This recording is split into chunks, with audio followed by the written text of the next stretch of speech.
kitchen, the chef's knife in my hand falling onto the cutting board in a steady rhythm, slicing the crisp green cucumber into uniform, thin pieces. The evening sun streamed in through the window, casting a warm golden glow on the countertop. Thump, thump, thump.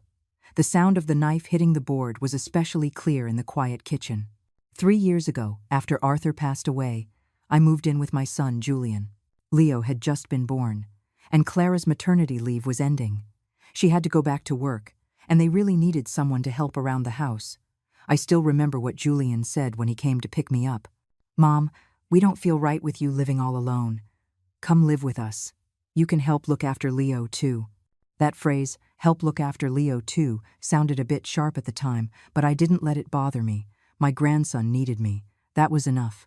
I put the sliced cucumbers onto a plate and took 2 tomatoes out of the refrigerator. Julian always loved the meatloaf I used to make. As a child, he could eat 2 huge helpings with a single serving. Thinking of my son, the corners of my mouth turned up in a smile. Even though he was now a successful department manager, in my eyes, he would always be that chubby little boy with 2 dimples when he smiled. "Grandma, Grandma." A tender, childish voice called from the living room, accompanied by the pitter-patter of tiny feet. My little Leo ran into the kitchen and threw his arms around my leg. "Whoa there, my little treasure, slow down," I said, quickly putting down the knife, wiping my hands, and bending down to pick him up. 3-year-old Leo was heavy in my arms, his round eyes just like his father's when he was a boy. "Grandma, look!" Leo held up a colorful drawing, covered in a few crooked lines and shapes. "What is this?" "Let Grandma guess," I said, pretending to think. "Is it a car?" "No," Leo giggled. "It's a big dinosaur." "Wow, so it's a big dinosaur. You drew it so well," I said, kissing his little cheek. "How about we show it to Daddy when he gets home?" "When is Daddy coming home?" he asked. I looked up at the clock on the wall. It was already 6:20. Soon. Daddy's on his way home from work." Just as I said that, we heard the sound of the front door unlocking. Leo slipped out of my arms and shot towards the door like a little cannonball. "Daddy!" I followed him to the entryway and saw Julian bending down to pick up Leo, his face tired but wearing a happy smile. My son was dressed in a sharp suit, his tie slightly loosened, and fine lines had started to appear at the corners of his eyes. Time really flies. "Mom," Julian nodded at me, hoisting Leo onto his shoulders. "There was some great news at the office today." "What good news?" I asked, taking his briefcase. I could smell a faint scent of sweat. He got that from his father, always sweating easily. Julian's eyes lit up, his voice an octave higher. "I got promoted." "To department manager? Really?" I clapped my hands in delight. "That's wonderful. I knew my son was capable. Hold on, Mom will add a couple more dishes. We have to celebrate properly." I turned to go back to the kitchen, but Julian stopped me. "No need, Mom. I've already booked a private room at the Oak Room. I'm treating my department colleagues to dinner. Clara is coming straight from the mall over there. I just came back to change my clothes. And then I'm leaving." My hand froze in midair. I slowly turned around. "Oh, that's very nice. You young people go celebrate. I'll just stay home and watch Leo." Julian didn't seem to notice my disappointment. Loosening his tie, he said, "We're taking Leo too. My in-laws are already waiting there." My heart suddenly sank. "Your in-laws?" The words left my mouth before I realized he meant Clara's parents. "Yeah, Clara said the whole family has to be there for such a happy occasion," Julian said, draping his suit jacket over the back of the sofa. "Mom, don't trouble yourself. There are leftovers in the fridge. You can just heat them up and eat." I nodded, forcing a smile. "Okay, you all go have a good time." Julian quickly took a shower, changed his clothes, and left with Leo in his arms. After the sound of the door closing, the only thing left in the kitchen was the gurgling of the soup simmering on the stove. I slowly walked back into the kitchen, turned off the heat, and looked at the ingredients I had prepared. Suddenly, I had no appetite to cook. The Oak Room was a high-end restaurant Clara's parents went to often. Arthur and I had only been to places like that a few times in our entire lives. "Forget it," I muttered to myself. "I'm too old to get used to that fancy food anyway." I wrapped the cucumber and tomatoes in plastic wrap and put them back in the refrigerator. In the freezer, there was still half a dish of leftover meatloaf from yesterday and a bowl of rice. That was enough dinner for one person. Just as the microwave beeped, my phone rang. It was a text from Clara. "Mom, remember to eat the leftovers in the kitchen fridge. Don't let them go to waste." I was about to reply when another message came in. It was a photo. In a luxurious private room, Julian stood in the middle, holding a glass of wine. Clara and her parents sat on either side of him. Leo was on his maternal grandfather's lap, and everyone at the table was beaming. In the corner of the photo, I could even see Julian's sister and brother-in-law. So, the entire family was there. I was the only one missing. My finger hovered over the screen for a moment before I finally replied with a single word. "Okay." I placed my phone face down on the dining table, the plastic case making a crisp clicking sound against the glass. The leftover meatloaf in the microwave gave off a rich, savory aroma, but I had suddenly lost my appetite. The clock in the living room pointed to 7:30, and it was completely dark outside. I mechanically carried my food to the coffee table and turned on the television.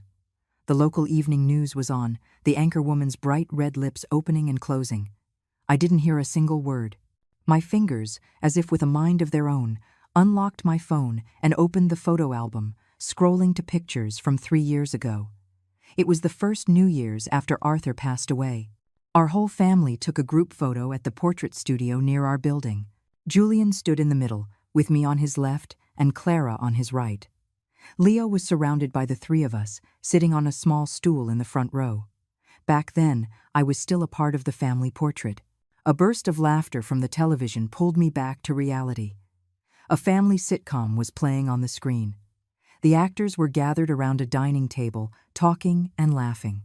I turned off the TV, and the room instantly fell silent, save for the occasional hum of the refrigerator's compressor. Getting up, I walked towards Julian's bedroom, or I should say, their master bedroom now. The door was unlocked. I pushed it open gently, and my eyes were met with a huge wedding photo hanging on the wall above the bed. Clara was in a pure white wedding gown, and Julian was in a black suit. They were smiling radiantly in the picture. I remember that wedding dress was custom-made. It cost nearly $3,000, which was half of Arthur's and my annual pension. The vanity was covered with bottles and jars. I recognized a few as the expensive skincare products Julian had given Clara for her last birthday. Next to it was an exquisite jewelry box filled with gold pieces, most of which Arthur and I had given them over the years. In the most prominent spot was a diamond necklace that Julian had bought for their 5th wedding anniversary last year. I gently closed the door and turned to Leo's room. The children's room was a riot of color, with cartoon stickers on the walls and toys piled in the corner. I picked up the teddy bear from his bedside. I had sewn it myself when Leo was born. It was a little worn now, but Leo always had to hug it to sleep. "At least Leo still needs me," I murmured, putting the bear back in its place. Back in the living room, my gaze fell on the family photo albums on the bookshelf. I took down the most recent one. A thin layer of dust had settled on the cover. I opened the first page. It was a black and white photo of Julian at 1 month old, a tiny thing wrapped in a swaddle. My own young face was beaming with the joy of new motherhood. Flipping through, there was Julian's first day of kindergarten, clinging to my shirt and refusing to let go. At his elementary school graduation, he wore a big red corsage and recited a poem on stage. In middle school, he won first prize in a math competition, smiling shyly on the awards podium. The day his college acceptance letter arrived, the whole family set off firecrackers in the yard to celebrate. Every single photo documented the little things and the big things I had done for my son. To get him into a good school district, Arthur and I scrimped and saved to buy that house. To pay for his tutoring, I didn't buy any new clothes for 3 years straight. The year he took the SATs, I woke up at 4 o'clock every morning to make him soup to keep his strength up. My phone suddenly rang, jolting me out of my memories. The screen showed Carol, an old neighbor and one of the few old friends I still kept in touch with. "Hello, Eleanor? Have you eaten?" Carol's loud voice came through the receiver. Yes, I've eaten. How about you?" I tried to make my voice sound normal. "I just finished. I was bored, so I thought I'd give you a call," Carol said, then paused. Oh, by the way, I heard your Julian got a promotion. Clara ran into me in the neighborhood today. She was so happy, said they'll finally be able to get a bigger house now. My fingers unconsciously tightened on the edge of the photo album. A bigger house? Yeah, Clara said they've got their eye on that new development on the east side, those townhouses called Willow Creek Estates. Carol's voice was filled with envy. Your Julian is so successful. A sharp pain shot through my stomach. Julian had never mentioned anything to me about moving. Eleanor, are you there? Ah, yes, I'm listening, I managed to reply. It's not set in stone yet. You know how Clara likes to talk ahead of things. True, Carol said, changing the subject. By the way, when are you coming back to the old house for a visit? The community is registering for demolition notices, and it looks like your building is within the scope. Demolition? I was completely stunned. Since when? Just in the last couple of weeks. The notices are all posted. The compensation plan looks pretty good, too. Carol's tone became puzzled. What? Julian didn't tell you. I took a deep breath. He might have. My memory isn't so good lately. After a few more pleasantries, I hung up, my hands trembling uncontrollably. Demolition? A new house? These were huge things. And I, his mother, was hearing about them from someone else. I walked out onto the balcony. The early summer night breeze was slightly cool. In the distance, the city's neon lights flickered, the silhouettes of skyscrapers faint in the darkness. Julian and the others were probably at the Oak Room right now, glasses clinking, celebrating. Were Clara's parents bragging about their businessman's son-in-law again? Was Julian's sister introducing Clara to her circle of wealthy friends? And me? I was only fit to eat leftovers at home, not even told about something as major as the demolition of my own home. Back inside, I opened the album again, stopping on the night of Julian's college graduation. In the photo, he wore a cap and gown, his arms around Arthur's and my shoulders. The three of us were smiling so brightly under the sunday. Back then, I was still an important person in his life. My finger traced Julian's young face in the picture, and a tear fell uncontrollably onto the album. I hastily wiped it away, but more followed. Oh, Arthur, I whispered to my husband's gentle, smiling face in the photo. Our son is all grown up. He doesn't need me anymore. I closed the album and went to the bathroom to wash my face. The woman in the mirror had red, swollen eyes, and the wrinkles seemed deeper than last year. 68 years old. At an age when others were enjoying their grandchildren, I was feeling more and more out of place. Back in my bedroom, I opened the closet, my eyes falling on a small suitcase in the corner. It was the one Arthur used during his last hospital stay, filled with his clothes and daily necessities. When he was discharged, the suitcase was empty. Most of his things were left at the hospital or thrown away. I pulled out the suitcase and dusted it off. The wheels were a bit stuck, but it still worked. I opened it. A faint smell of disinfectant still lingered inside. Just for a few days, I told myself, and began packing a few changes of clothes and some toiletries. I'll go stay with Helen for a few days, just to clear my head. Helen was a former colleague of mine. Her husband had passed away early, and she lived alone in an old apartment complex on the north side of the city. We talked on the phone occasionally, and she always told me to come and stay with her for a few days when I had the time. After packing, I sat on the edge of the bed and wrote a note. I'm going to stay at Helen's for a few days. Don't worry about me. I thought for a moment and added, there's some mac and cheese in the fridge. Leo likes it. I stuck the note on the refrigerator and took one last look around the house I had lived in for 3 years. The living room I cleaned every day, the kitchen where I carefully prepared every meal, the small table and chairs where Leo scribbled his drawings. I had given so much, yet I felt like an invisible person. The moment I closed the door, I heard something inside me break. As the elevator descended, I gripped the handle of the suitcase tightly, as if it were the only thing I could hold on to. As I walked out of the building's main entrance, the security guard, Mike, looked at my suitcase curiously. Mrs. Eleanor, heading out so late? Yes, going to stay with an old friend for a few days. I managed to smile. Take care now. Be safe. Mike waved warmly. I nodded and dragged my suitcase towards the bus stop. The last bus had already left, so I had to hail a taxi. Where to? the driver asked.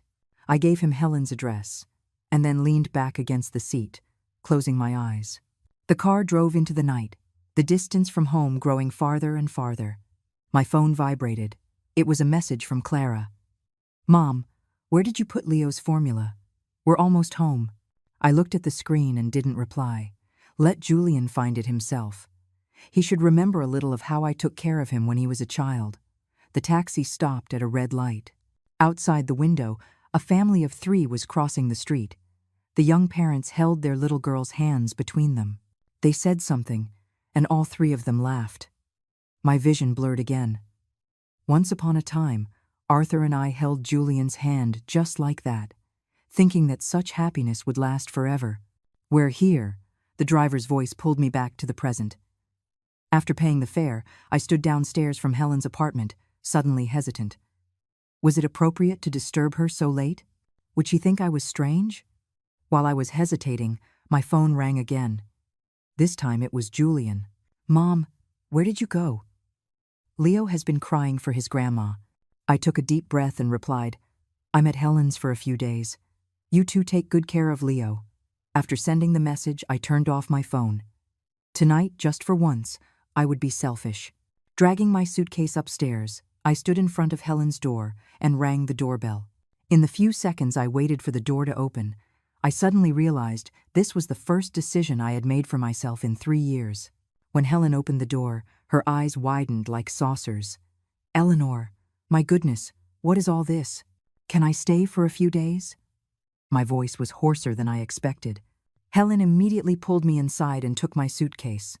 "What happened? Is it Julian and his family?" "It's nothing. I just wanted to get some fresh air."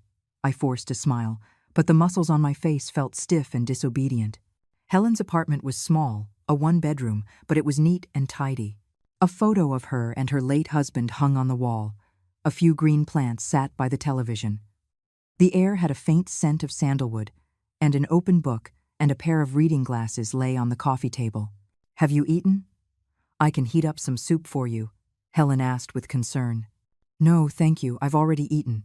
I put down my bag and was suddenly overcome with exhaustion. My legs felt as heavy as lead.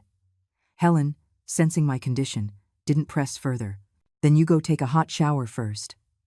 I'll make up the bed for you." The sofa pulls out into a bed. It's very comfortable. As the hot water washed over my body, I realized I had been trembling the whole time. The steam fogged up the bathroom mirror, blurring my vision along with it. For 3 years, this was the first time I had showered in a bathroom without Leo's noisy interruptions, without rushing out to see if he had fallen or bumped into something. Wearing the clean pajamas Helen had prepared for me, I walked out of the bathroom to find she had already made the sofa bed. A glass of warm milk sat on the bedside table. "Drink some milk. It'll help you sleep," Helen said, patting my shoulder. "Whatever it is, we can talk about it tomorrow. For tonight, just get a good rest." I nodded gratefully, drank the milk, and snuggled into the soft blankets. Helen turned off the living room light, leaving only a small nightlight on. My body was extremely tired, but my mind was wide awake. I stared at the ceiling, listening to the sound of cars occasionally passing outside, my thoughts racing. Had Julian and his family gotten home? What would they think when they saw my note? Was Leo crying? Did they find the mac and cheese in the fridge? My phone was still off. I didn't dare turn it on. I was afraid of seeing Julian's questioning texts, and I was afraid I would soften. After Arthur passed, Julian became my entire emotional support. Now, even tears welled up again. I quietly wiped them away, not wanting Helen in the next room to hear. The pillow smelled of sunshine. Helen must have aired it out today. This small, considerate gesture made the feeling of being neglected at home even more acute. I don't know when I finally fell asleep, but I dreamed of Arthur standing in the distance, waving at me. I wanted to run to him, but a small hand held me back. It was Leo. He was crying, "Grandma, don't go." I was torn. The morning sun shone through the curtains onto my face. I opened my eyes, momentarily disoriented, until I saw the familiar furnishings of Helen's home and remembered the events of last night. Helen was already up. The smell of frying eggs wafted from the kitchen. I sat up and noticed an extra blanket covering me. Helen must have added it during the night. "You're awake," Helen said, carrying breakfast out from the kitchen. "Fried eggs, oatmeal, and some pickles I made. Just something simple." I thanked her and sat down at the small dining table. The breakfast was simple, but it reminded me of the days before I retired, eating with Helen in the company cafeteria. Life was busy then, but at least I had my own life. "Now, can you tell me what happened?" Helen sat down across from me and asked softly. I stirred the oatmeal in my bowl and told her everything that had happened yesterday. Julian's promotion celebration that I wasn't invited to, Clara's text telling me to eat the leftovers, and hearing about the demolition and moving plans from Carol. Helen's brow furrowed deeper and deeper. "That's just too much. Not telling you about something as big as the demolition. What I want to know most right now is what's really going on with the old house," I said, putting down my chopsticks. "Julian probably thought I didn't care about these things, so he didn't mention it." "Well, that's easy enough to find out. I'll go with you to the old building to take a look." Helen stood up decisively. "The notice must be posted on the community bulletin board." After breakfast, we took a bus to the old neighborhood where I used to live. Along the way, the scenery outside the window grew more and more familiar. The grocery store Arthur and I used to frequent, the kindergarten Julian attended, the park where our family used to walk on weekends. I hadn't been back in 3 years. Not much had changed, it was just a bit older. Walking through the community gate, my heart began to beat faster. This was the sycamore tree Julian had crashed into while learning to ride his bike. That was the stone bench where Arthur loved to sit and cool off in the summer. A few old neighbors were gathered in front of the bulletin board. When they saw me, they greeted me with surprise. "Eleanor, long time no see." After some small talk, I looked at the bulletin board.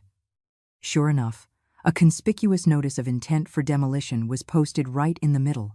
It clearly stated that our building was within the demolition scope and required homeowners to register with the community office within 2 weeks.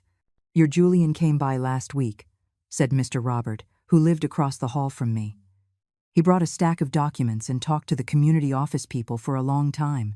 A tightness grew in my chest. "What did he say?" "I'm not sure about the details." Seemed like he was asking about the compensation money.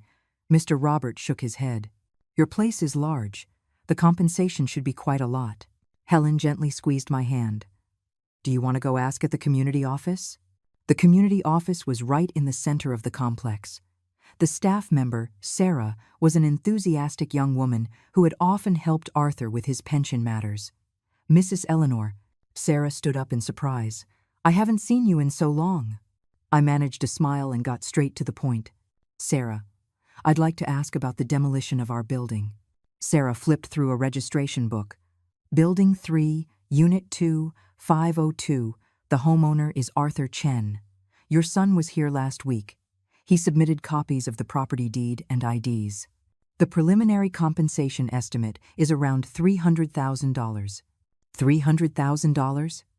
The number made my vision go dark. After Arthur passed, the house was naturally inherited by both Julian and me. Although I had been living there, his name was indeed on the deed. "So, what's the status now?" I tried to remain calm. "It's already in the assessment stage," Sarah explained. "Once the assessment results are out and the agreement is signed, the compensation can be disbursed within 3 months." She hesitated for a moment. "Your son said you weren't in good health and that he was fully authorized to handle everything. Is there a problem?" "A huge problem." I fought back my anger. "No, I just came to find out." Walking out of the community office, my legs felt weak. I had to lean against the wall to stand. Helen looked at me with concern. "Eleanor, are you okay?" "They're handling the demolition behind my back." My voice trembled. $300,000 in compensation. What does Julian plan to do with it? Buy a townhouse for Clara? "Let's not jump to conclusions," Helen advised.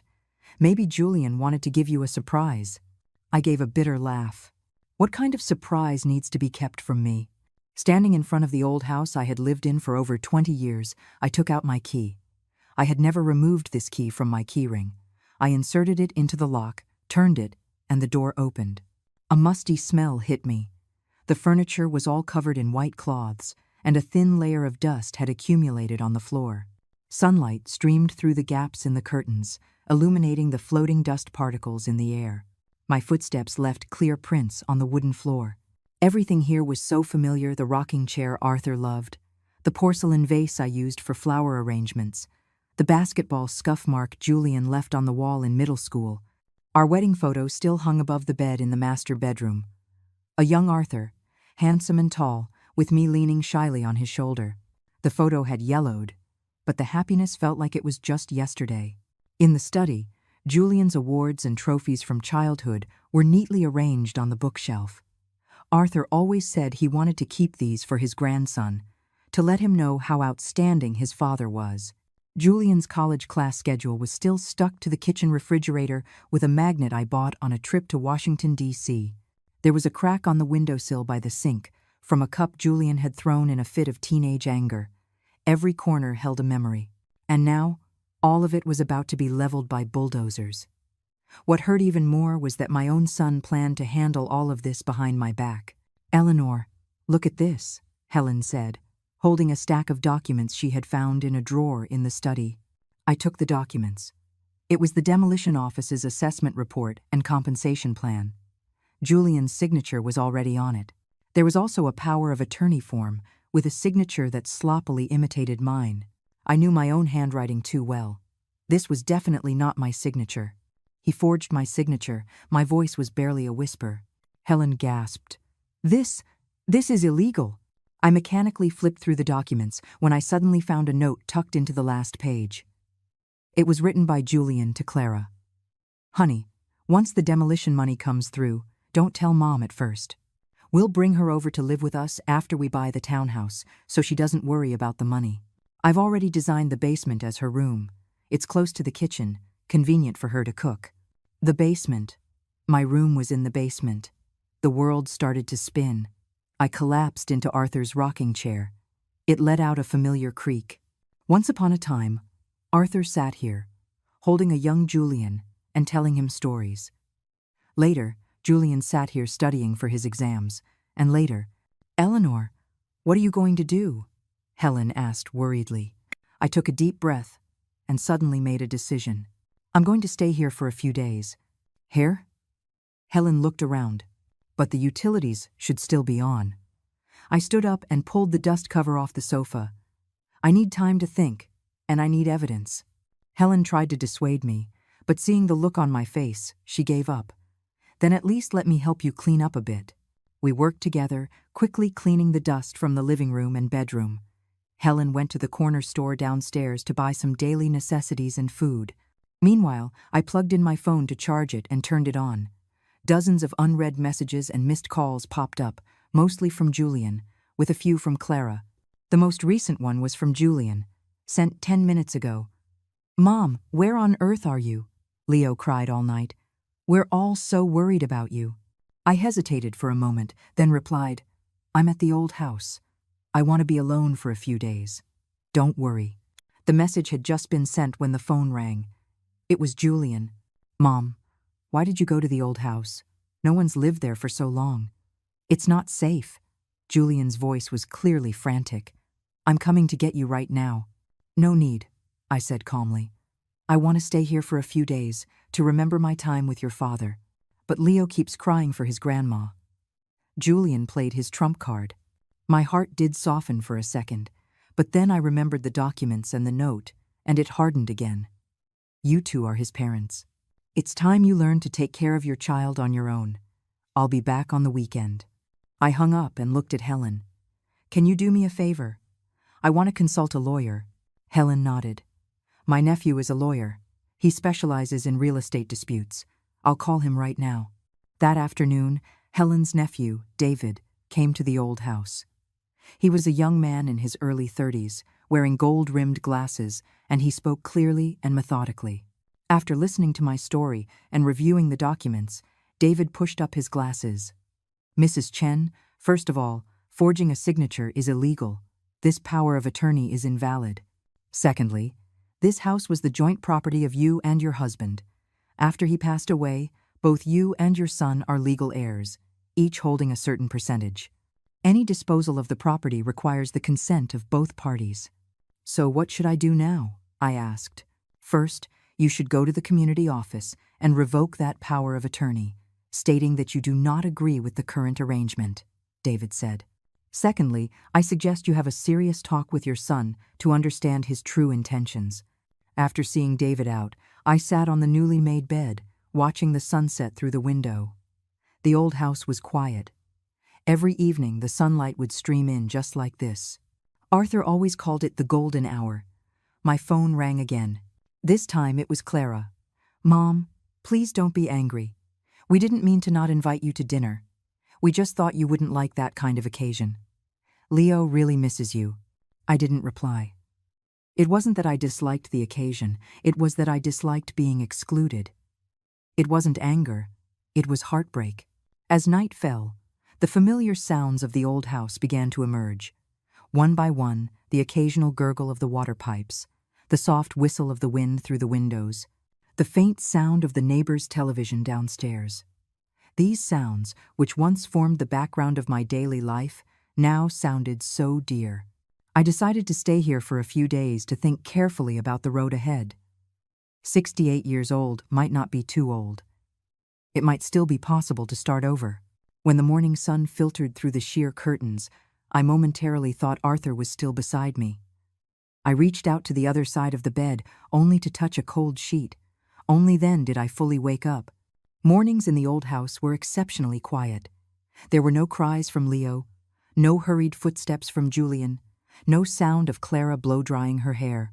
There was only the occasional birdsong from outside the window, and the sound of the old man downstairs clearing his throat. I got out of bed and opened the curtains. The May sunshine streamed in gently. On the balcony of the building opposite, a few neighbors were hanging out their laundry. Old Mr. Zhao from the third floor saw me and waved in surprise. I nodded back in acknowledgement. In the kitchen, I boiled a pot of water and made a cup of jasmine tea. It was left over from 3 years ago, and the flavor had faded, but it would do. Holding the teacup, I stood on the balcony overlooking the neighborhood. In the central garden, a few elderly people were practicing Tai Chi, while children chased each other, a picture of peace. My phone vibrated. It was a message from Helen. "Are you awake? Do you need me to bring you breakfast?" I replied that it wasn't necessary, that I could manage on my own. After hanging up, I suddenly realized this was the first morning in 3 years where no one needed me to take care of them. The breakfast stall at the neighborhood entrance was still there. The lady selling pancakes actually recognized me. "Oh, Mrs. Chen, long time no see. You look the same as ever." I nodded, a warmth spreading through my chest. The smell of the pancakes reminded me of the days I used to buy breakfast for Julian. He would always grab the pancake in a hurry and run off to school, with me shouting after him, "Slow down, don't choke." Back in the old house, I ate my pancake while reviewing yesterday's documents. David was right. I should first revoke that forged power of attorney. But deep down, I still hoped to have a good talk with Julian. I didn't want things to get ugly. Just as I was thinking, the phone rang. The screen showed Julian. I took a deep breath before answering. "Mom, are you okay at the old house?" Julian's voice sounded exhausted. I could faintly hear Leo crying in the background. "I'm fine," I answered calmly. "What's wrong with Leo?" "He's been crying since last night, won't eat his breakfast. He just wants his grandma." Julian sighed. "Clara's going to be late for work, and Mom, when are you coming back?" I gripped the phone tightly, trying to keep my voice from trembling. "I told you, I'll be back on the weekend. You two are his parents. You need to learn to handle these things." "But no buts," I interrupted him. "I've taken care of Leo for 3 years, since he was a baby. You can't even manage for 3 days?" There was a moment of silence on the other end. Then Julian's voice suddenly turned cold. "Fine. Have it your way. But Mom, the old building is going to be demolished soon. You shouldn't stay there too long." My heart sank. "How do you know about the demolition?"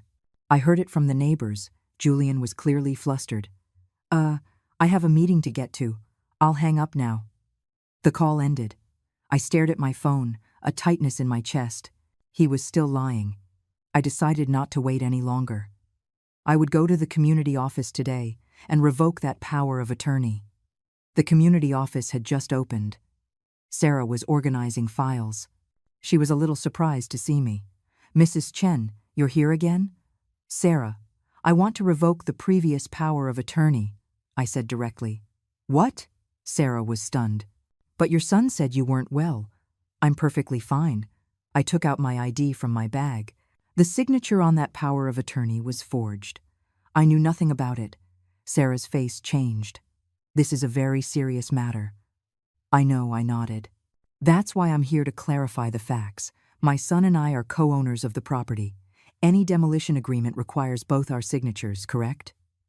Sarah quickly pulled out the documents. "Yes, according to the regulations. That's correct. Mrs.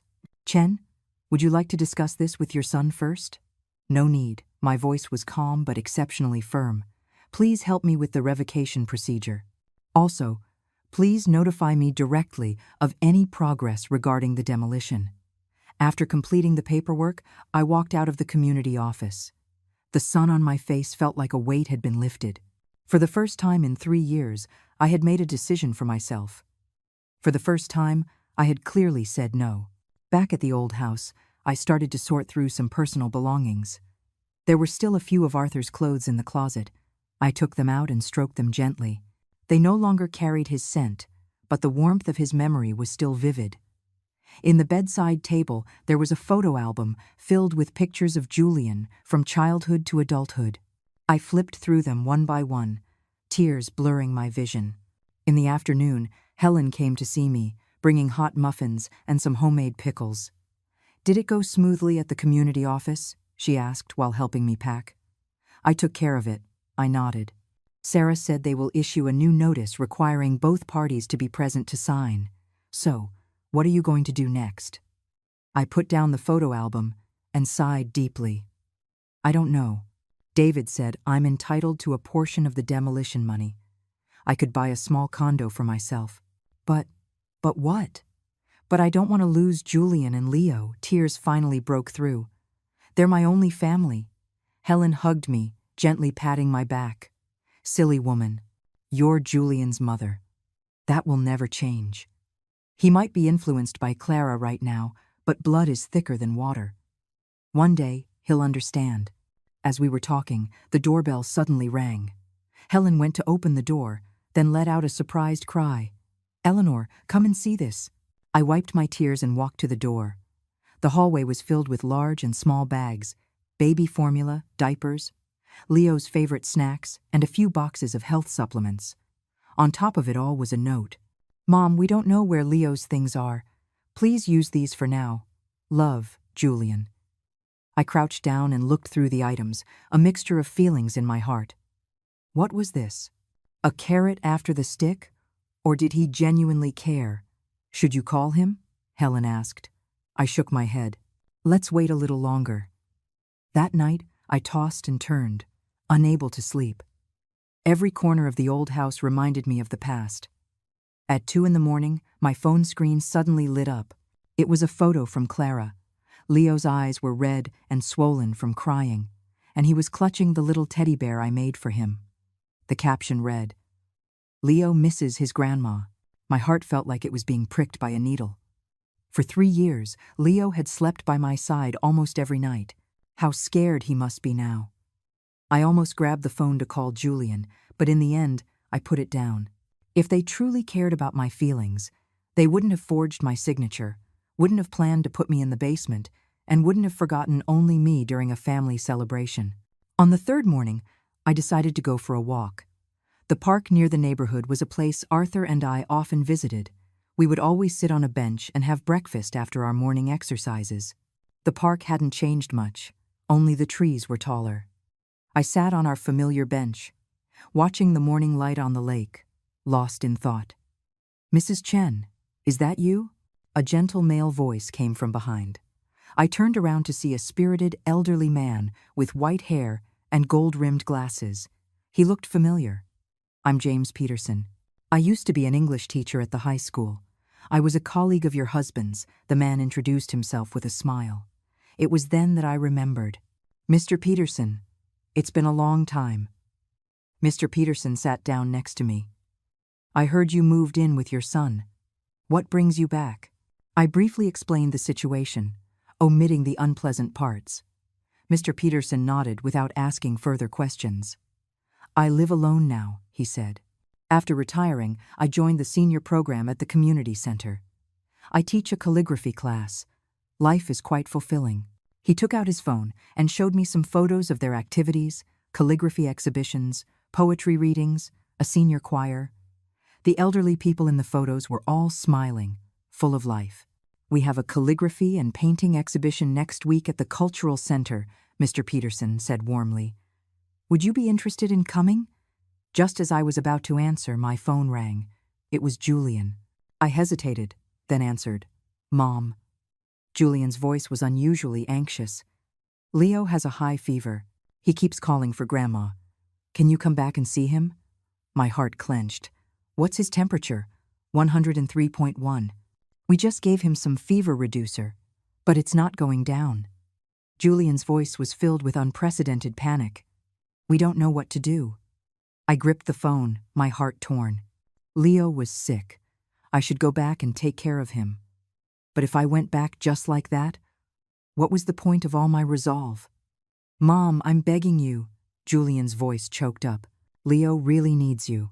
In the end, my love for my grandson won. I'll be right back. After hanging up, I apologized to Mr. Peterson, explaining I had a family emergency. Mr. Peterson nodded in understanding and handed me a business card. Get in touch when you have time. The community center is always open to you. I hurried back to the old house, packed a few essentials, and called Helen to explain the situation. You're going back? Helen sounded worried. Leo is sick. I have to go see him, I sighed. But this time, I won't suffer in silence anymore. Helen called a taxi for me. Before I left, she hugged me tightly. Remember, you deserve to be respected. Call me anytime you need anything. Before getting in the car, I took one last look at the old house.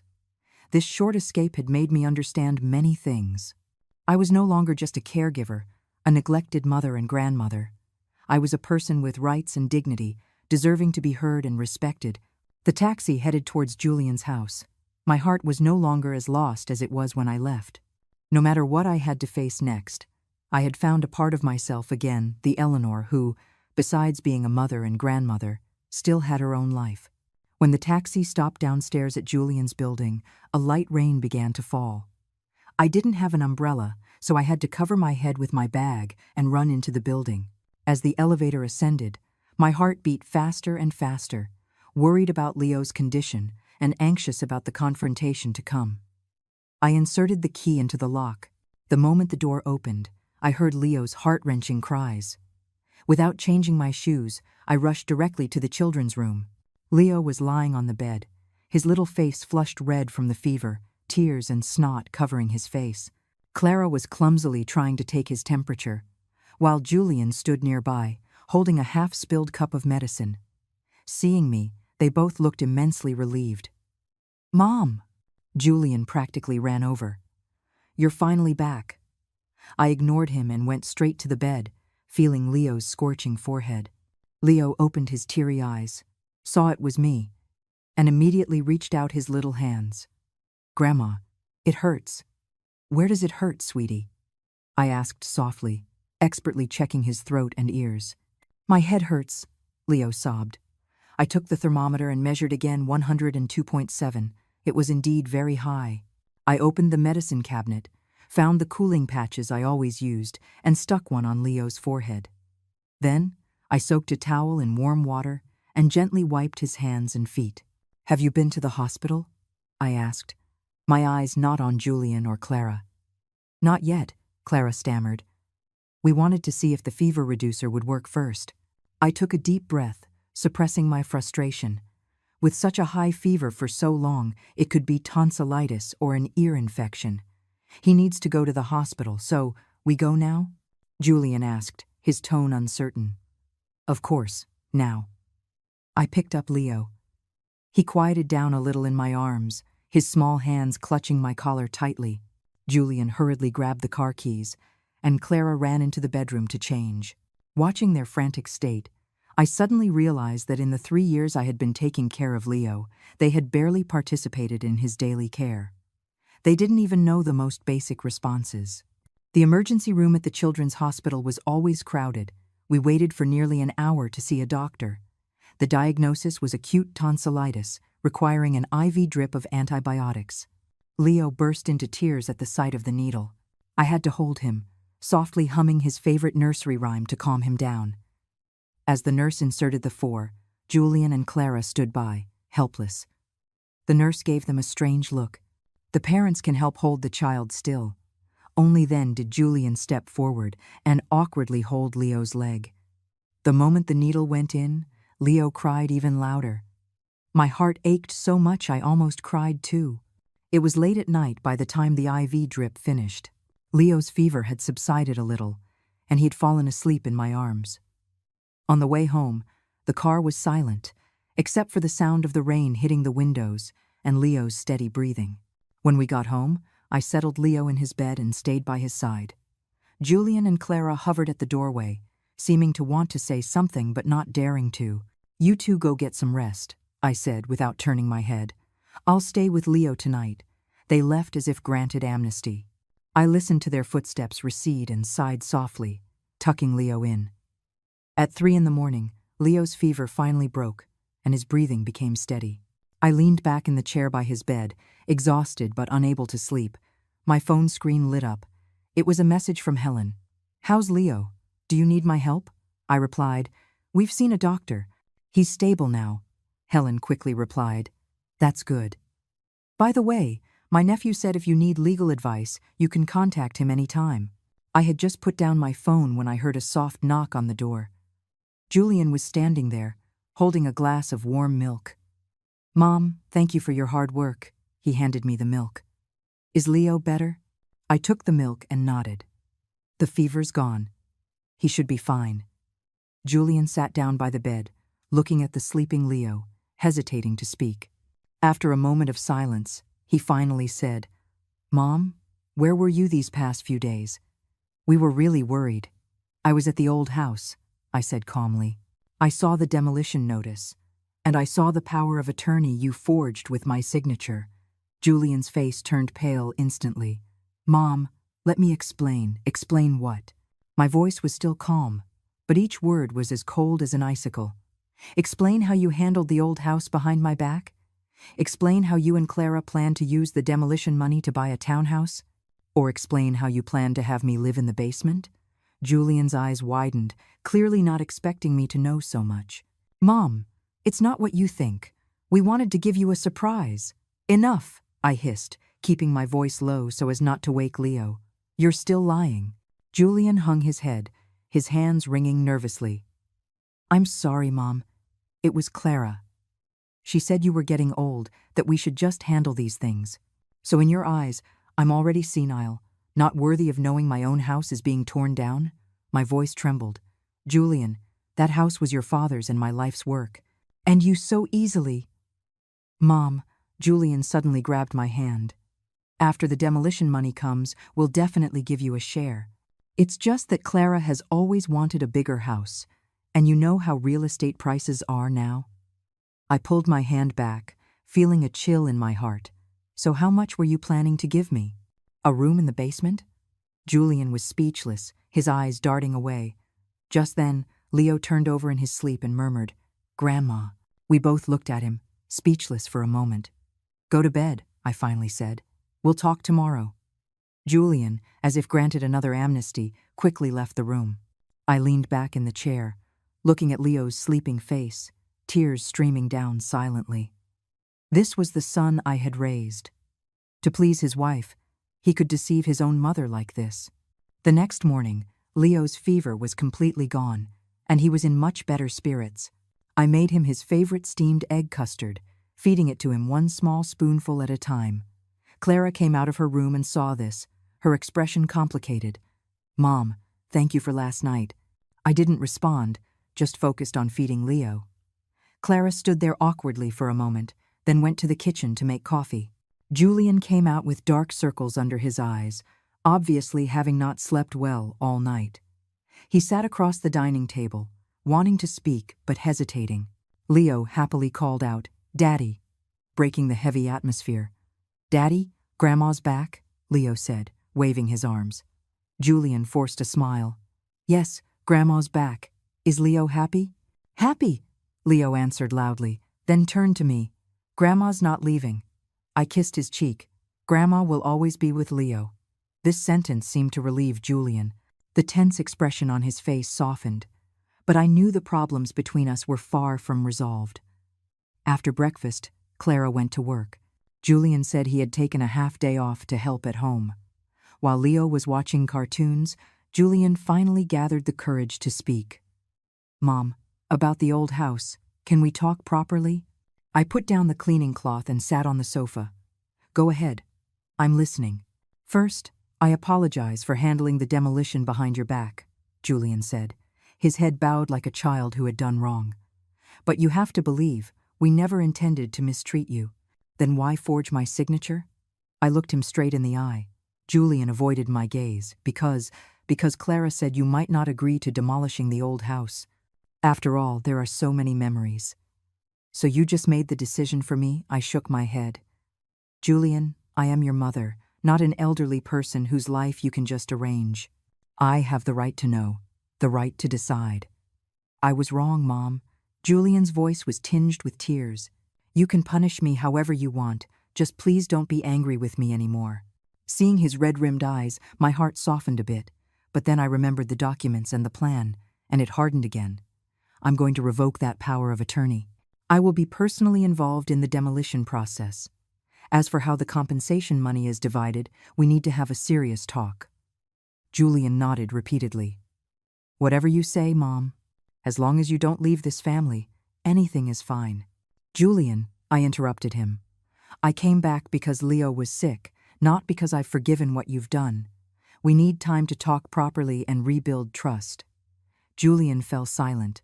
After a long while, he said, "Mom, you've changed." "Yes, I have," I admitted frankly. "I've realized that besides being your mother and Leo's grandmother, I am also myself Eleanor. I have my own rights, my own feelings, my own needs." Julian seemed stunned by this, staring at me blankly. Just then, the phone rang. It was Clara. Julian answered and walked out to the balcony to talk. Through the glass door, I saw his expression change from surprise to anger, and finally to resignation.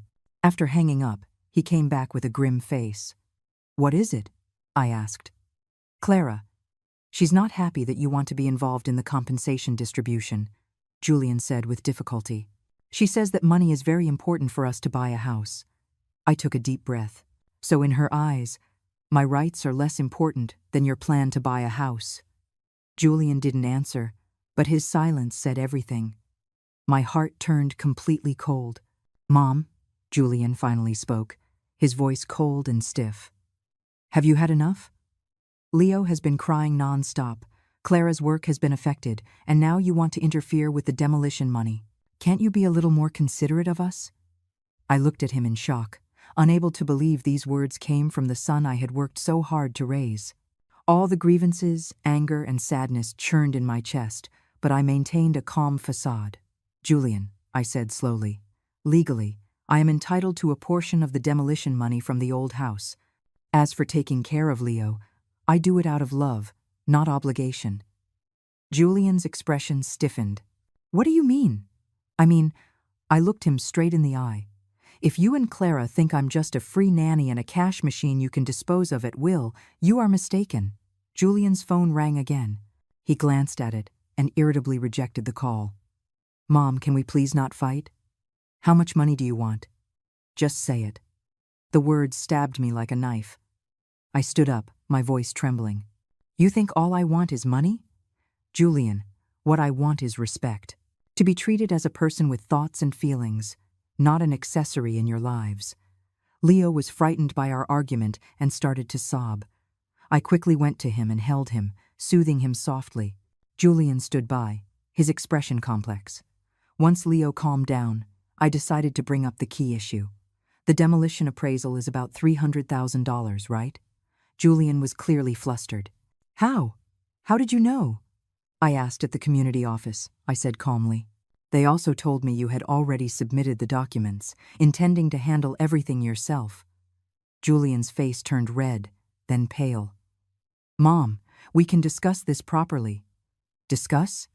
I gave a bitter laugh. If I hadn't found out, would you have discussed it with me? Julian was speechless. He turned and walked to the balcony to call Clara again. This time, he kept his voice very low, but I still caught phrases like, "My mom knows everything. She's going to revoke the power of attorney, and what do we do?" After the call, Julian's attitude suddenly changed. "Mom, Clara said she wants to treat you to dinner tonight, to have a good talk. I sense there must be a reason behind this sudden shift. No need. We can talk at home if there's anything to say." "But Julian," I interrupted him, "since when did we, mother and son, need to be so formal?" He fell silent again. The atmosphere became awkward. Leo seemed to sense it and clung to me tightly. In the afternoon, Clara came home early, carrying a box of exquisite pastries. She put on a smile as soon as she walked in.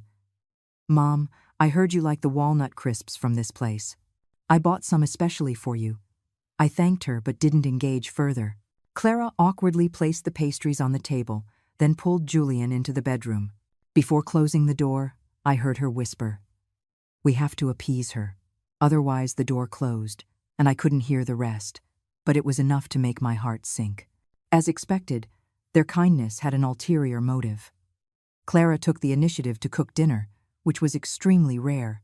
At the dinner table, she kept putting food on my plate, asking about my well-being, but I could see the calculation behind her smile. "Mom," Clara finally got to the point. "I heard you know about the demolition." I nodded and continued eating. "Actually, we wanted to give you a surprise," Clara said sweetly. "We plan to use the demolition money to buy a big house and prepare a large, south-facing room for you." I put down my chopsticks and looked her straight in the eye. "Really? Then why did the note I found in Julian's study say the basement is close to the kitchen, convenient for Mom to cook?" Clara's smile froze on her face. Julian was so shocked he dropped his chopsticks. "Mom, you went through my study?" Julian stammered. "I was looking for Leo's vaccination records the other day," I explained calmly, "and I saw it by accident." After an awkward silence, Clara's expression suddenly changed. "Since you know everything, let's just be direct. We do have an urgent need for the demolition money. Aren't you living here just fine? Why do you have to fight over that bit of money?" "Clara," Julian tried to stop her. "Don't stop me," Clara said shrilly. "Do you know how expensive it is to raise a child now? Do you know how high real estate prices are? We finally have a chance to get a bigger house. As an elder, shouldn't you be supportive?" I looked at this once gentle and lovely daughter-in-law and suddenly felt she was a complete stranger. And my son just sat there, saying nothing. "Clara," I stood up slowly. "First, that's not just your money. Second, respect is mutual. You plan celebrations without inviting me, tell me to eat leftovers, handle my house behind my back, and now you accuse me of fighting for money. Is this how you treat your elders?" Clara wanted to say more, but Leo suddenly started crying. I picked up my grandson and left the dining table. Behind me, I heard Julian and Clara begin to argue in low voices. That night, I slept with Leo in the children's room. In the dead of night, I gently stroked Leo's soft hair, thinking about the future. It was clear that in this family, I had gone from being a family member to a burden and an obstacle. But at 68, did I not have the right to choose? Looking at Leo's sleeping face, I secretly made a decision. It was time to live for myself. Not just for me, but also to show Leo that even at nearly 70, a person could live with dignity. The morning sun filtered through the gap in the curtains. I rose gently, trying not to wake Leo sleeping beside me. After last night's argument, the atmosphere in the house was still tense, but at least Leo's fever was gone, which was a relief.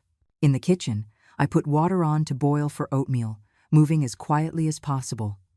There weren't many ingredients in the fridge. I found a few mushrooms and some greens, planning to make a light mushroom and vegetable oatmeal.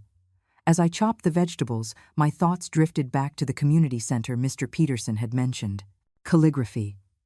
I had been obsessed with it for a while when I was young, but then work and family got in the way. Picking it up again now might be a good choice.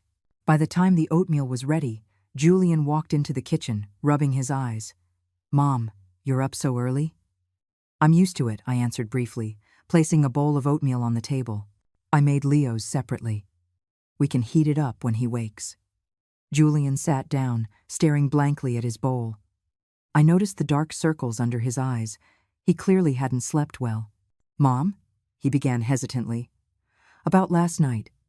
Clara, she—" "No need to explain," I interrupted him. "I understand your desire for a bigger house, but your methods were wrong." Julian lowered his head. "I know I was wrong. Actually, Clara and I had a fight last night. I was a bit surprised but didn't show it, just continued stirring the pot of oatmeal. I told her she shouldn't have treated you like that she shouldn't have handled the demolition behind your back." Julian's voice grew softer. "But she thinks I'm siding with you too much." "And what do you think?" I put down the spoon and looked him in the eye. Julian looked up, his eyes red. "Mom, I don't know what to do."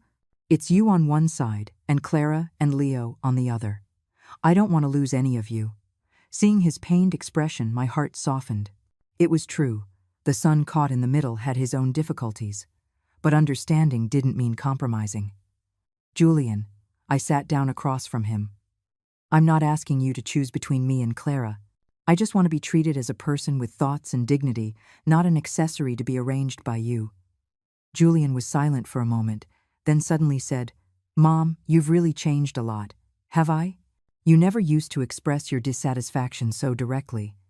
You always endured in silence." I gave a bitter smile. "Because I used to think forbearance was love. Now I understand that true love requires mutual respect." Julian nodded thoughtfully, then as if making a great resolution. "Mom, you're right about the demolition money.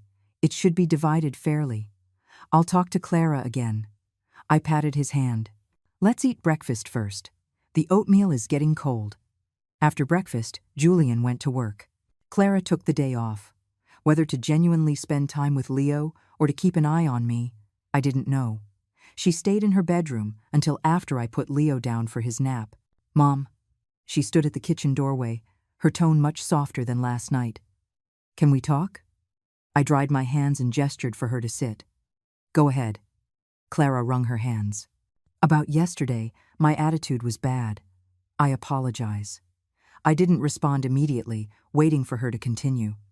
"Julian and I discussed it," Clara continued, her eyes avoiding mine. "The demolition money. We agree you should have a part of it." "How much?" I asked directly. Clara was clearly not expecting such a direct question. She was stunned for a moment. "Well, we were thinking. 20%? How does that sound?" $80,000. I quickly calculated in my head. The market value of the old house was at least $300,000. Legally, I was entitled to at least half. "Clara," I said calmly, "do you know how much I'm entitled to by law?" Her expression froze. "Mom, we're family. Why do we have to be so calculative?" "If we were really family," I interrupted her, "you wouldn't have forged my signature, you wouldn't have planned for me to live in the basement, and you wouldn't have forgotten only me during a family celebration." Clara's face turned ugly. "Mom, are you trying to settle scores with us?" "Not settling scores, but being reasonable," I stood up. "I will consult a lawyer about the demolition money.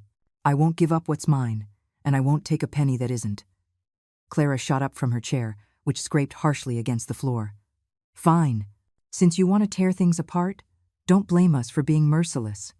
With that, she stormed back to her bedroom and slammed the door. I sighed, knowing the temporary peace was broken again.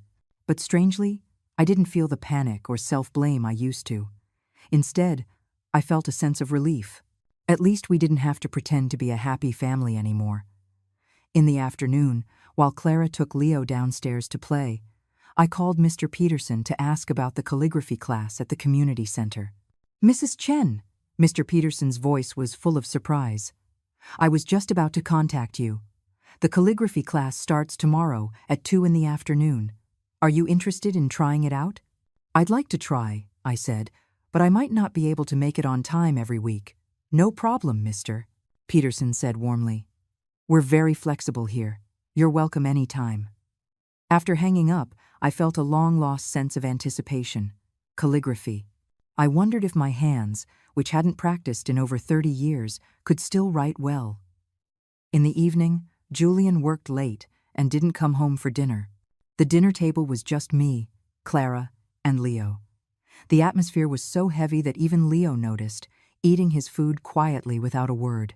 After dinner, Clara took Leo straight to his room, leaving me alone in the living room. I turned on the TV but couldn't focus. My phone vibrated. It was a message from Helen. "How are things? Is the situation at home any better?"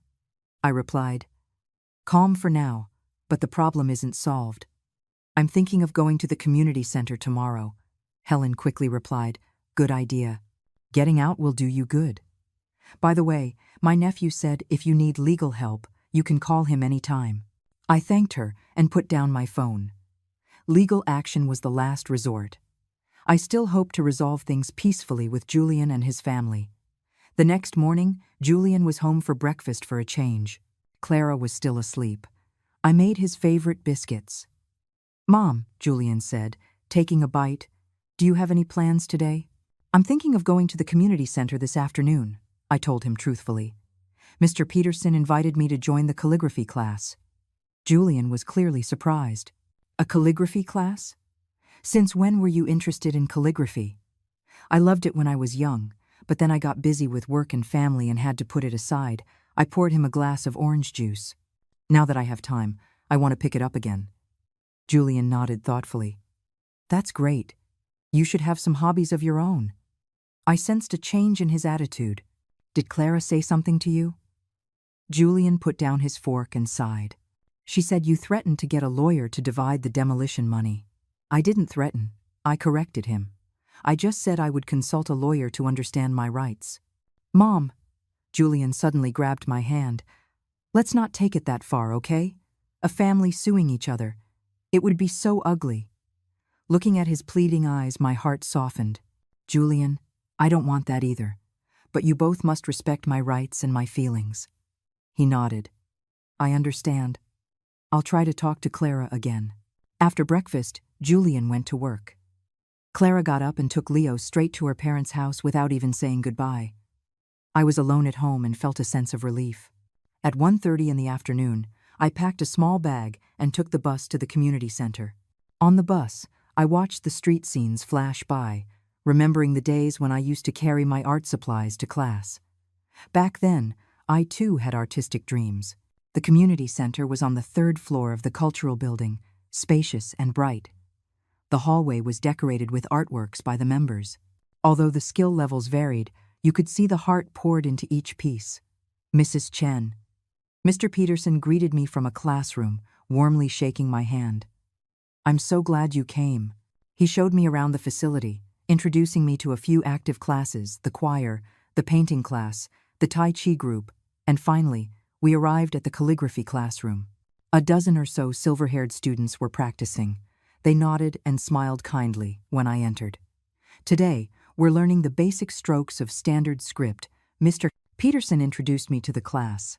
"This is Mrs. Chen. She was a middle school art teacher before she retired and has a good foundation in calligraphy." I quickly waved my hands. "I haven't practiced in years. I'm starting from scratch now." Mr. Peterson sat me next to a kind-looking old lady. "This is Pat. She's the life of our class." Pat smiled and handed me a brush. "Mrs. Chen, welcome to our Sunset Glow team." The classroom was filled with a relaxed and cheerful atmosphere. When I dipped the brush in ink and made the first stroke on the paper, a long-lost sense of tranquility washed over me. Horizontal, vertical, left-falling stroke. The basic strokes were rusty, but the feeling was slowly coming back. "Relax your wrist," Mr. Peterson guided softly. "Yes, just like that. You have a very good foundation." When the 2-hour class ended, I was left wanting more. Pat enthusiastically invited me to join their after-class tea party, and I gladly accepted. At the tea party, the elderly members spoke freely, talking about calligraphy, life, and their families. When I mentioned the conflict with my son and daughter-in-law, Pat patted my hand. "My 2 sons are even worse. They almost came to blows over demolition money." They don't even speak to each other now. Another old gentleman said, when children grow up, they have their own lives. We old folks have to learn to find our own fun and not revolve around them. Listening to everyone's stories, I suddenly realized that so many elderly people faced similar difficulties. The difference was that some chose to suffer in silence, while others bravely fought for their dignity. On the way home, my mood was much lighter. I passed a stationery store and went in to buy some paper and an inkstone, planning to practice at home. I opened the door to my son's house and was surprised to find Julian and Clara both in the living room. Leo was on the floor playing with blocks. Seeing me, Julian immediately stood up. "Mom, you're back. How was the calligraphy class?" "It was great," I answered briefly, noticing a cake box on the coffee table. "Mom," Clara began, her tone softer than yesterday, "we bought your favorite chestnut cake. We wanted to have a good talk with you." I put down my bag and sat in the armchair. "Go on." Julian and Clara exchanged a look. Then Julian said, "Mom, we've discussed it. We can give you 1/3 of the demolition money. The rest will be used for the new house, and we'll have a south-facing bedroom for you." I noticed he looked at Clara when he said we've discussed it. Clearly, this decision was something Clara had reluctantly agreed to. "And the basement?" I asked directly. Clara's face flushed. That was just a thoughtless idea before. "In the new house, you'll of course live upstairs."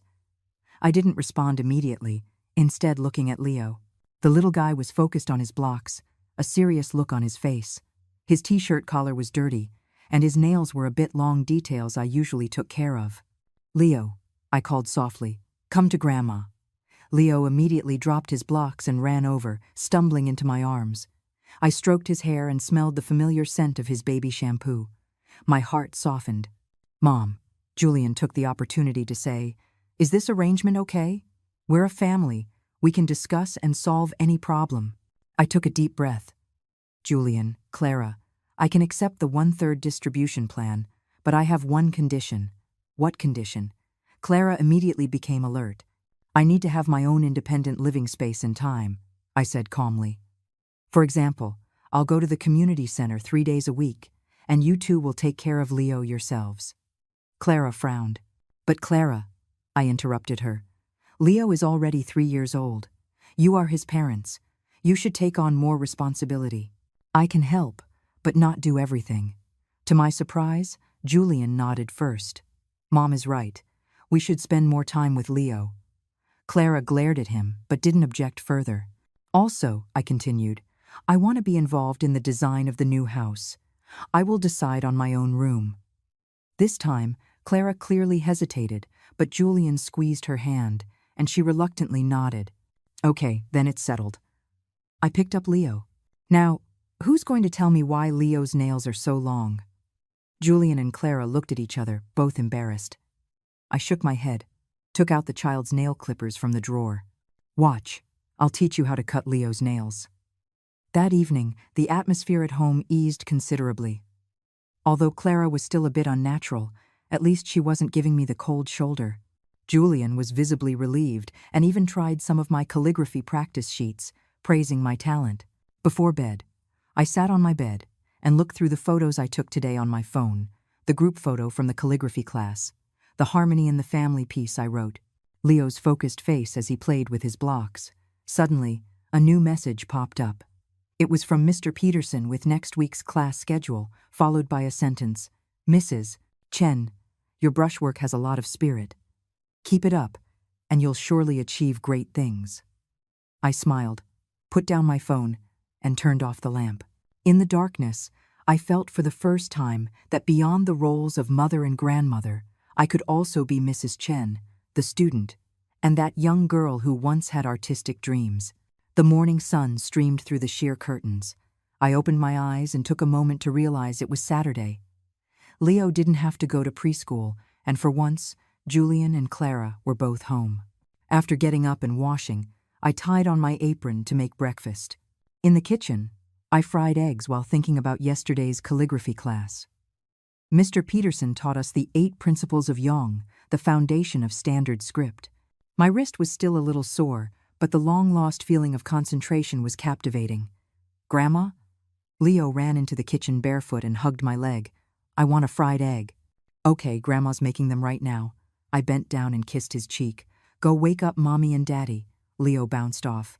A moment later, Julian walked in, rubbing his eyes. Mom, you're cooking so early? I'm used to it. I placed the fried eggs on a plate. Is Clara still sleeping? Julian poured himself a glass of water. Mom, are you going to the community center again today? This afternoon, I said, wiping my hands. I'll play with Leo this morning. Julian nodded, then suddenly lowered his voice. Mom, about the demolition money, Clara and I talked a few more times. Her attitude has softened a lot. You don't have to worry too much. I was surprised he would bring this up. She agreed to the 1/3 split. Yes, Julian hesitated. But Mom, do you really need that much money? I mean, you live with us. You don't have to worry about food or expenses. I put down the spatula and looked him straight in the eye. Julian, that money isn't just money. It's your father's and my life savings. It's my security and my dignity. Besides, who knows what the future holds? What if I get sick and need a caregiver? Julian immediately said, Mom, why would you think that? Clara and I will definitely take care of you.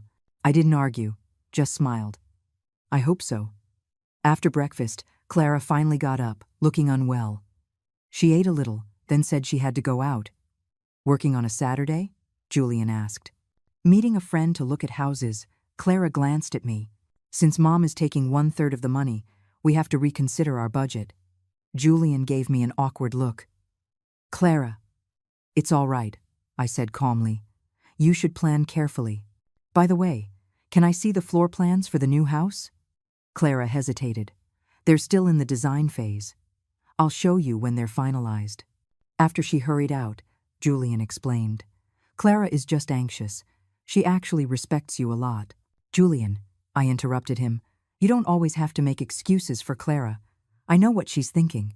Julian closed his mouth sheepishly and went to build blocks with Leo.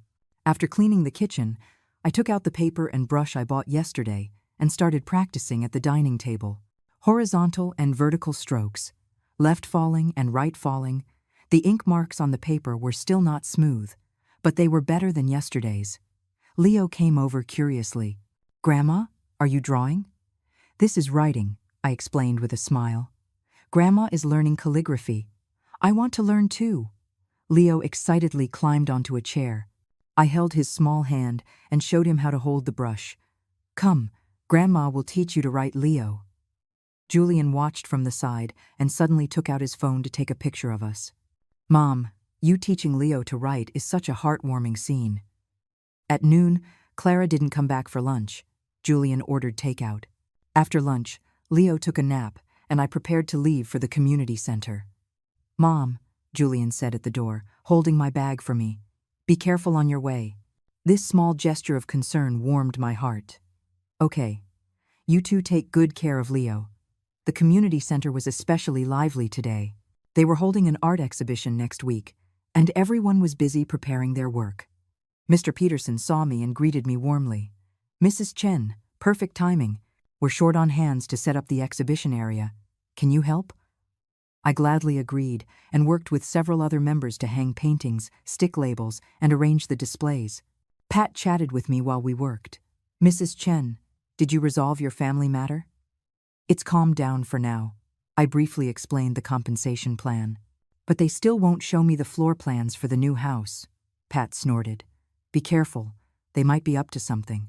My son was like that too. Said all the right things. But in the end, Mr. Peterson came over, interrupting our conversation. Mrs. Chen, would you be willing to do a live calligraphy demonstration at next week's exhibition? I think your standard script is very solid. I quickly declined. I've only had 2 classes. I can't possibly make a fool of myself in public. Don't be so modest. Mr. Peterson smiled. Consider it encouragement for the other new students. I reluctantly agreed, but my heart was pounding. Could my calligraphy, neglected for so many years, really be presented to others? After the event, Mr. Peterson stayed behind to help me practice. He patiently corrected my grip and explained the force behind each stroke. Before I knew it, the lights outside had come on. It's so late. I looked at my watch and hurriedly packed my things. I have to get home. Leo will be looking for me. Mr. Peterson helped me roll up my practice sheets. Mrs. Chen, you're improving very quickly. Next week's demonstration will be no problem. On the bus home, I felt a long-lost sense of accomplishment, not from taking care of my grandson or making a delicious meal, but from completing something unrelated to my identity as a mother or grandmother. I pushed open the door and was surprised to find the living room dark. Only a sliver of light came from the study. I fumbled for the light switch and found takeout boxes on the dining table and Leo's toys scattered on the floor. "Julian," I called out. No answer. The study door was slightly ajar. I walked over, about to knock, when I heard Clara's voice from inside. "We have to find a way to make your mom give up that share of the money. If we have to, we'll threaten to not let her see Leo." My hand froze in midair, my heart suddenly racing. Julian's voice was low and tired. "Clara, don't be like that. Mom has already compromised." "Compromised?" Clara's voice became shrill. "1/3 is still over $100,000. The down payment for that townhouse we like won't be enough. We can choose a smaller one." "Julian!" Clara practically screamed. "Whose side are you on? Your mom's or your wife and son's?" After a moment of silence, Julian said in a low voice, "Of course I'm on your side. But Mom hasn't had it easy." Clara sneered. "She hasn't had it easy? What's she going to do with all that money by herself? Isn't it enough that we're taking care of her in her old age?" My hand started to shake. I had to lean against the wall to stay upright. This was the son I had worked so hard to raise. This was the daughter-in-law I had treated like my own daughter. All right, Julian's compromising voice came. "I'll talk to Mom again. By the way, did you put away the floor plans for the new house? Don't let Mom see them." "Of course," Clara said smugly. "I locked them in my office drawer. The basement has been changed to a storage room. If she asks, we'll just say the designer recommended that elderly people live on the first floor." I couldn't listen anymore. I turned to leave, but accidentally bumped into the umbrella stand by the door. With a loud clatter, the conversation in the study stopped abruptly. "Who's there?" Julian asked warily. The door was yanked open. Julian and Clara stood there, looking at me with shock. The air seemed to freeze. The three of us stared at each other, no one speaking. "Mom, when did you get back?" Julian stammered. "Just now." My voice was surprisingly calm. "I heard you discussing me." Clara's face instantly turned pale. "Mom, let us explain." "No need to explain." I turned and walked towards my room. "I've heard enough." Julian chased after me, grabbing my hand. "Mom, you misunderstood. That's not what we meant." I shook his hand off. "Julian, I'm 68, not 6. I know what I heard." Clara suddenly rushed over, blocking my way. "Since you heard it, let's just be direct. That money is very important to us. Leo's future education, buying a house, getting married, it all costs money. What does an old lady like you need so much money for?" I looked at this once gentle and lovely daughter-in-law and suddenly felt she was a complete stranger. Her eyes glinted with greed and calculation, her mouth twisted in anger. "Clara," I said, word by word, "that was bought with a lifetime of savings from your father-in-law and me. I have the right to decide how to use it. You?" Clara was trembling with anger. "Are you trying to drive us to our deaths?" "Enough." Julian suddenly roared, startling both of us. "Stop it. Mom, you go rest first. We'll talk tomorrow." I walked into my room silently and closed the door. All my strength seemed to drain away. Sitting on the edge of the bed, my hands trembled uncontrollably. My temples throbbed with pain. This was the family I had given everything for. In their eyes, I was just a nuisance, an old woman who should obediently hand over her assets. On the bedside table was a photo of Arthur and me. He was smiling gently in the picture, as if giving me strength. I gently stroked the frame, tears streaming down silently. "Oh, Arthur," I murmured. "How did our son become like this?" The night grew late. The house had long been quiet. I lay in bed, unable to sleep. The scenes from earlier replayed in my mind Clara's hideous face, Julian's cowardice. Suddenly, a severe headache hit me, and a flash of white light blinded me. I tried to sit up but found my right side was unresponsive. My right hand fell limply to the side of the bed. Oh no. I vaguely realized what was happening. I tried to call for help but couldn't form clear words, only muffled groans. My vision started to go dark. In my last moments of consciousness, I saw the door being pushed open and Julian's terrified face appearing in the doorway. Mom! Mom! What's wrong with you? Julian's voice seemed to come from far away. Clara, call an ambulance. I think Mom's having a stroke. Then there was endless darkness. Blinding white light. That was my first perception of the world. Then the smell of disinfectant, the rhythmic beeping of a machine, and the feel of a coarse bedsheet beneath me. I tried to open my eyes, but my eyelids were as heavy as lead. Blood pressure is stable. Right side limb mobility, grade 2. A mild stroke. Requires further observation. A fragmented conversation drifted into my ears. It seemed to be a doctor speaking. Mom, can you hear me? This time it was Julian's voice. Very close. Choked with tears. I mustered all my strength and finally opened my eyes. In my blurry vision, Julian's haggard face slowly came into focus. His eyes were red and swollen, his face unshaven. He looked 10 years older. Water. I managed to squeeze out a word, my throat as dry as if it were on fire. Julian quickly used a cotton swab to moisten my lips. The doctor said not to drink too much, you might choke. Mom, you scared me to death. I slightly moved my eyes, taking in my surroundings. It was a 2-person hospital room. I was by the window. The other bed was empty. It was an overcast day outside, impossible to tell the time. What time is it? I asked hoarsely.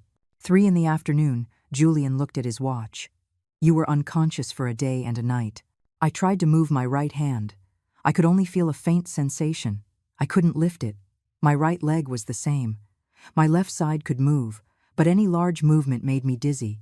The doctor said you had a mild stroke. Julian held my left hand. Your right side is temporarily weak, but it can be recovered through physical therapy. I nodded, then suddenly remembered something. Leo? He's at Clara's parents' house. Julian lowered his head. Clara has an important project at work. She can't get away. I closed my eyes, my heart turning cold. My daughter-in-law wouldn't even visit me in the hospital. This was the family I had taken care of for 3 years. Mom? Julian hesitated. About that night, we... Don't say it, I interrupted him, my voice weak but firm. I heard everything. Julian's face turned pale. Mom, those were just angry words. We didn't mean it. Julian, I looked him straight in the eye. I'm 68, not 6. I know the difference between angry words and what you truly mean. He hung his head in shame, his hands clenched into fists. I'm sorry, Mom. I'm so sorry. I didn't respond, just turned my head to look out the window. The sky was gloomy, looking like it was about to rain. The room fell silent, with only the beeping of the monitor echoing. A nurse came in to check my blood pressure and IV, breaking the awkward silence. After she left, Julian, as if finding an excuse to change the subject, said, The doctor said you need to be observed in the hospital for 2 weeks. Then we'll see if you need to be transferred to a rehabilitation facility.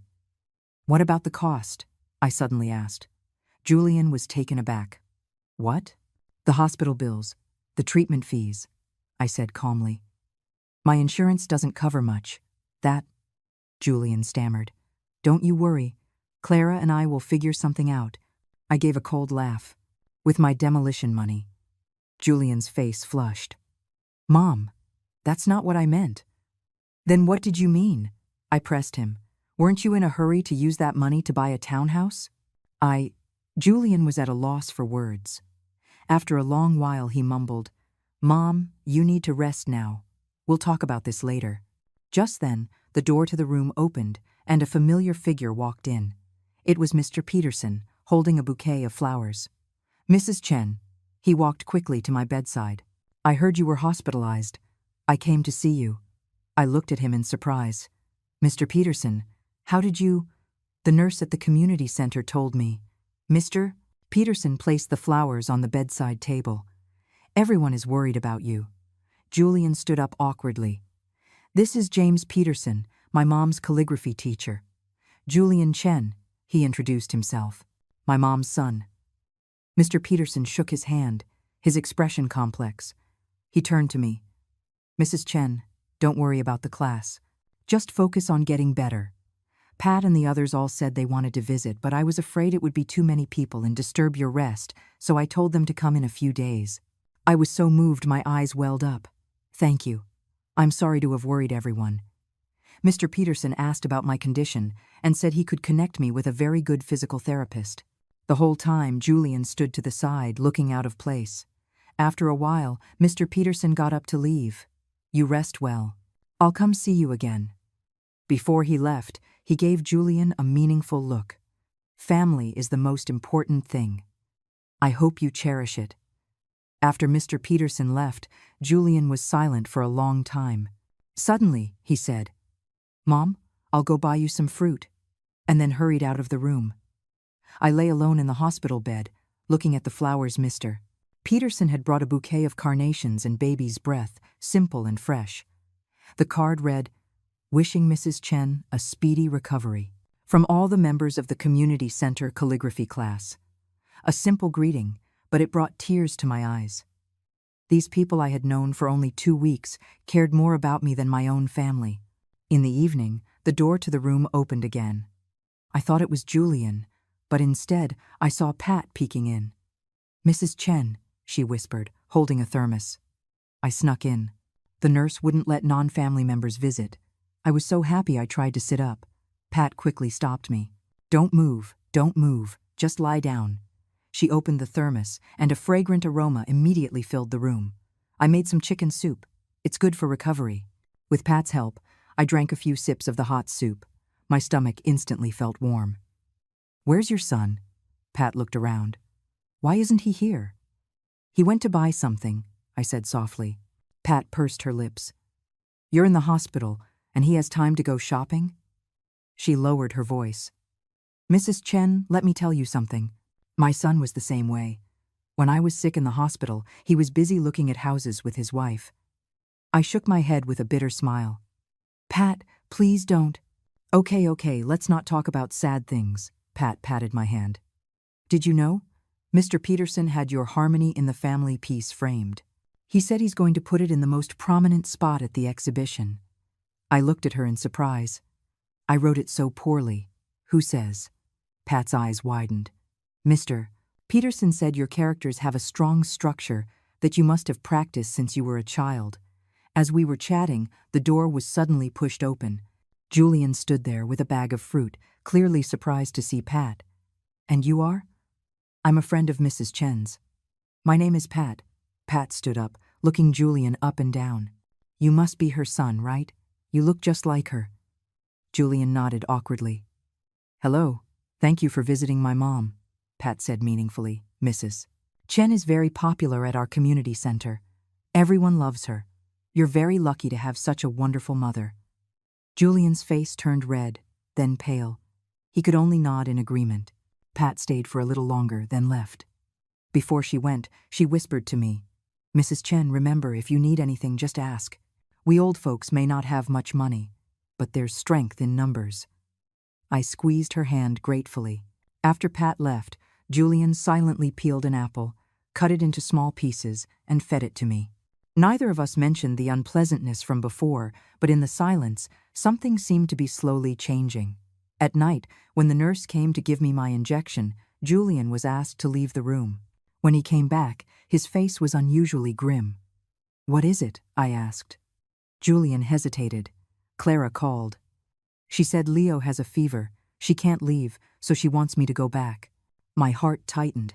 Then you should go back. Leo is more important, but you... "I'll be fine," I managed to smile. "The nurses are here."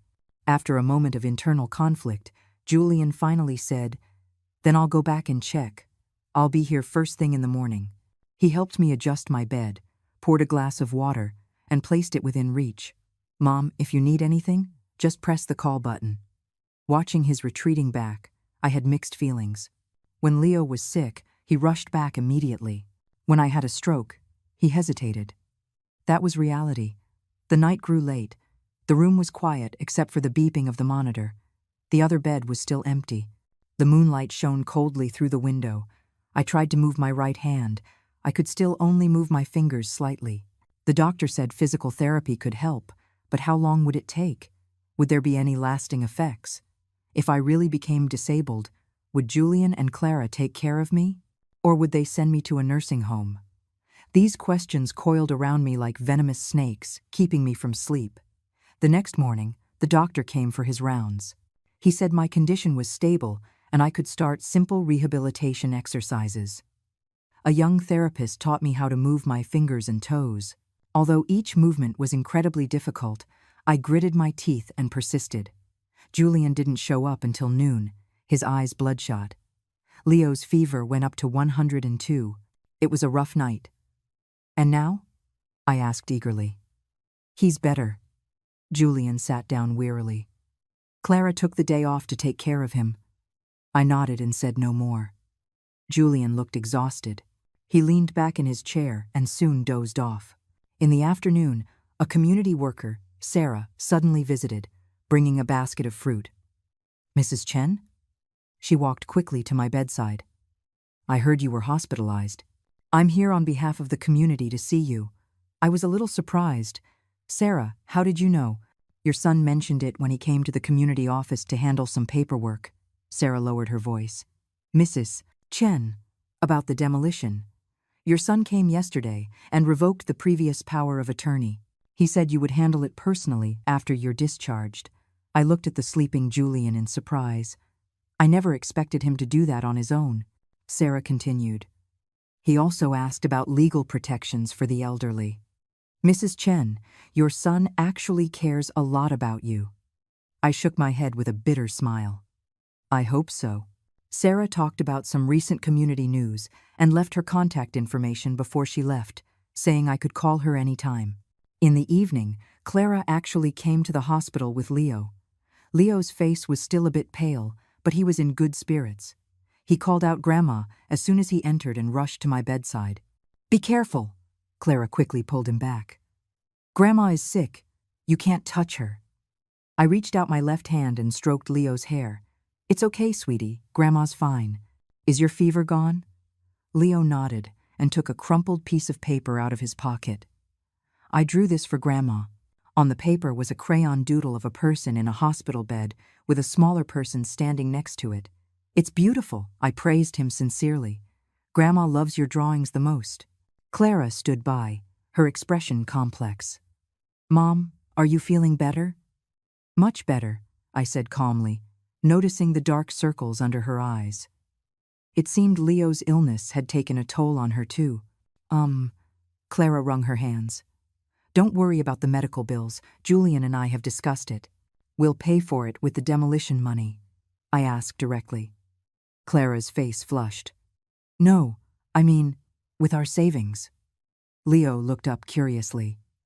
"Mommy, what's demolition money?" Clara quickly changed the subject. "It's nothing, Leo.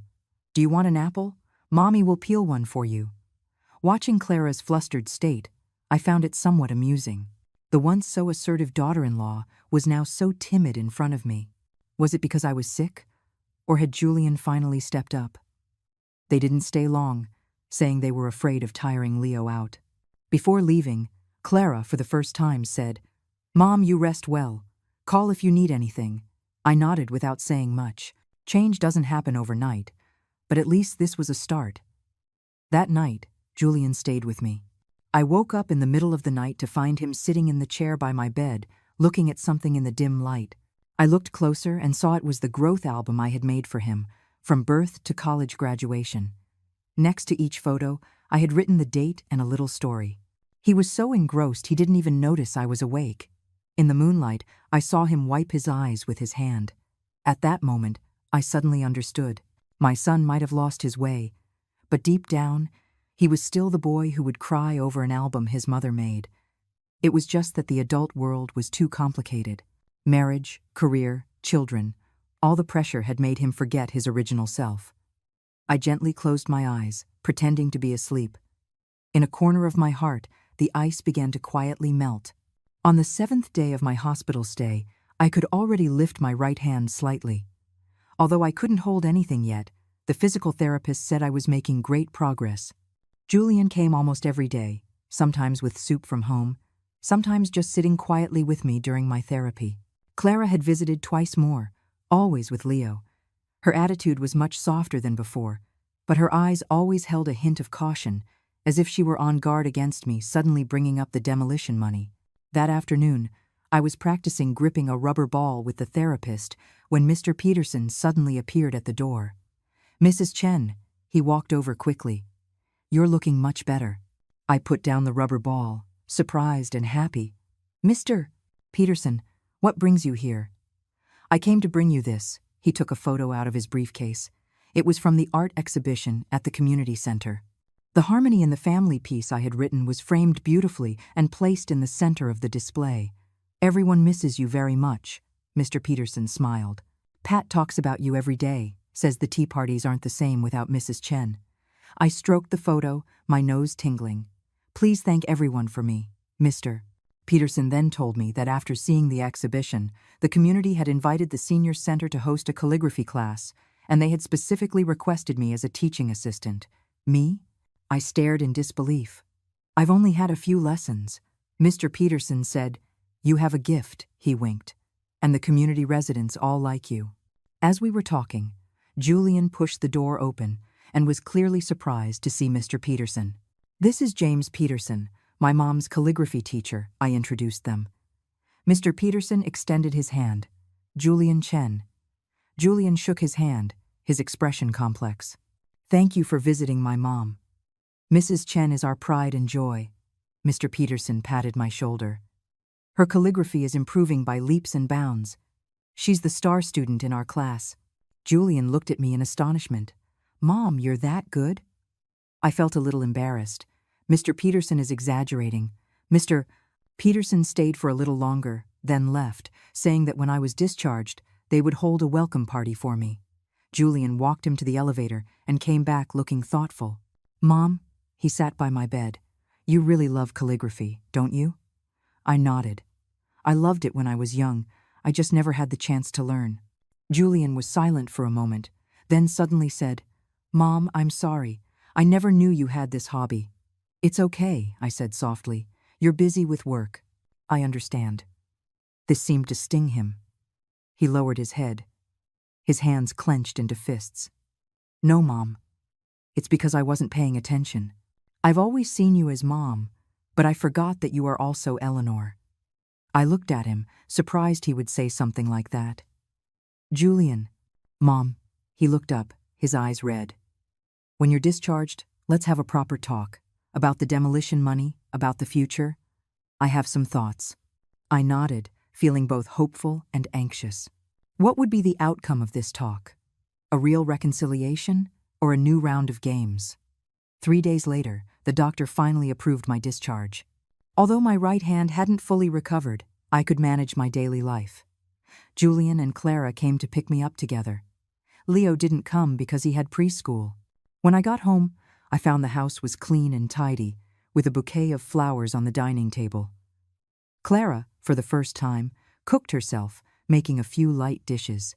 "Mom," Julian cleared his throat at dinner, "Clara and I have discussed it.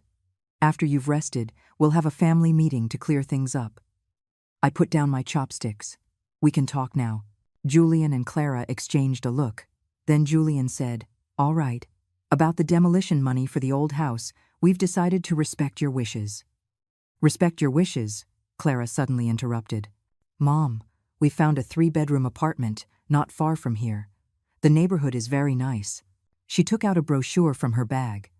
"The master bedroom is south-facing with a balcony." I opened the brochure. It was a new apartment building, 3 bedrooms, 2 living rooms. It was indeed nice. "We've done the math," Clara said eagerly. "After the demolition money comes, we'll give you 1/3. The rest is just enough for the down payment on this apartment. Julian and I will slowly pay off the mortgage." I closed the brochure and looked her straight in the eye. "Where is my room?" Clara was taken aback, then pointed to the floor plan. "This secondary bedroom gets plenty of sunlight." "It's not the basement anymore?" I asked directly. Clara's face turned beet red. Mom, you misheard that day. We never thought about. Clara, I interrupted her calmly. Let's not lie to each other anymore. What I heard, what I saw, I'm clear about it in my heart. The dining table fell silent. The atmosphere was so thick you could cut it with a knife. Julian hung his head. Clara bit her lip, her fingers fidgeting. Mom, Julian finally spoke. We were wrong. We were really wrong. I've thought a lot during this time. He took a piece of paper out of his pocket and pushed it in front of me. This is a new distribution plan I made. Take a look. I picked up the paper. It detailed a new plan for the demolition money. 40% for me, 60% for them to buy the new house. The new house's title would have all three of our names, and I would decide the style of my room. Why the sudden change of heart? I put down the paper and looked Julian in the eye. Julian took a deep breath. Mom, the night you were hospitalized, I looked through the growth album you made for me. Next to every photo, you had written the date and a story from that time, from my birth until now. His voice choked up. It was only then that I realized you remember every important moment of my life, but I didn't even know you liked calligraphy. Clara shifted uncomfortably but said nothing. Also, Julian continued, that day Mr. Peterson came to see you. He said you were their pride and joy. I suddenly felt so jealous. My mother is such a treasure in others' eyes. Why did she become a burden in mine? My eyes welled up, but I held back the tears. Mom, Julian grabbed my hand. Give me a chance to make it up to you. I know I hurt you, but I really regret it. Clara suddenly stood up. I'll go check if Leo's clothes are washed, and then hurried out of the dining room. Julian watched her leave and sighed. Clara, she knows she was wrong too. She's just too proud to admit it. I shook my head. Julian, change takes time. A simple I was wrong can't erase all the hurt. Then what should we do? Julian asked eagerly. How can we make you forgive us? It's not about forgiveness, I said softly. It's about rebuilding trust. I took out my phone, found a photo, and showed it to him. It was a picture of a senior living community well equipped, with a medical center, activity rooms, and even a small garden. I looked into this while I was in the hospital, I explained. I want to use my share of the demolition money to pay the fees here and move in. Julian's face changed drastically. Mom, you're going to leave us? Not leave, I shook my head, but find a lifestyle that's more suitable for me. There, I'll have my own space and can participate in various activities. You can come visit me anytime. Leo can stay over on weekends. But Julian was at a loss for words. Didn't we agree to live in the new house together? Julian, I held his hand. A mother-son relationship doesn't end just because we live apart. On the contrary, a little distance might be good for both of us. Julian lowered his head in pain. Mom, you don't trust us anymore, do you? I was silent for a moment, then answered honestly. Yes, at least, not enough right now. But this isn't the end. It's a new beginning. Clara had returned to the doorway at some point and overheard our conversation. To my surprise, she didn't object. Instead, she said softly, Mom, if you really want to live in a retirement home, we can help you choose a better one. It's not a retirement home, I corrected her. It's a senior living community. They have a lot of activities, people my own age to socialize with, and professional nursing staff. But Leo will miss you, Clara said weakly. I'll come back often to see him, I said with a smile. Or you can bring him to my place to play. A little distance in a relationship might be better than being crammed together and complaining about each other. Julian and Clara looked at each other, not knowing how to respond.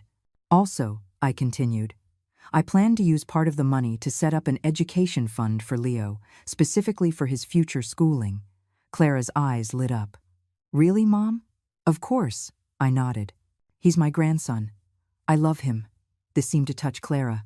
Her eyes turned red, and she suddenly started to cry. Mom, I'm sorry. I'm so sorry. I handed her a tissue and didn't say much. Some wounds need time to heal. Some trust needs to be rebuilt through actions. That night, we reached a preliminary agreement.